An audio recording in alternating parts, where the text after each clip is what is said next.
नमस्कार मंडळी, घरोघरी मातीच्या चुली या मालिकेच्या आजच्या पुढील भागात आपल्याला असं पाहायला मिळालं, आता आपल्या जानकीताई राहुलची माफी मागत असतात.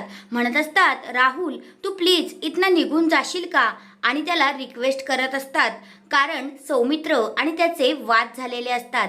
मग आता जानकी जी आहे ती आता सौमित्र भाऊजींना सुनवायला लागते. म्हणते, सौमित्र भाऊजी तुम्ही समाजाचा जास्त विचार करताय पण तुमच्या बहिणीचा नाही. कारण आता इथे काय झालंय माहितीये का, सौमित्राचा विरोध आहे शरू आणि राहुलच्या लग्नाला. मग आता आपली जानकी त्यांना ज्ञान देत असते की तुम्ही असं नाही करायला पाहिजे, थोडंसं समजून घ्या, त्यांचा तरी विचार करा.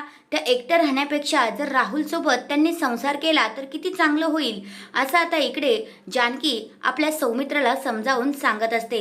आणि हे काही त्या ऐश्वर्याला पटत नसतं बरं का. तिला वाटत असतं काय चाललंय या जानकीचं, कारण ती तर पूर्णपणे विरोधात असते. नंतर आता जानकीची बोलता बोलता शरूताईकडे नजर जाते, कारण ती शरूला दाखवत असते तेवढ्यातच शरू तिथे नसते.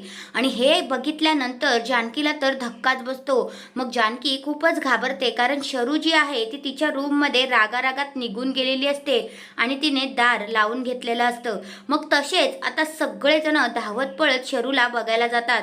आता जानकी आवाज देते, तेवढ्यातच आता सुमित्राही म्हणते की काहीतरी करून घेईल माझी शरू, असं तसं आता ती बोलत असते. मग जानकी पण घाबरते आणि शरू आता तेच काहीतरी करायला जात असते. आता हे तिचं नाटक आहे हे आपल्याला माहिती आहे पण जानकीला नाही.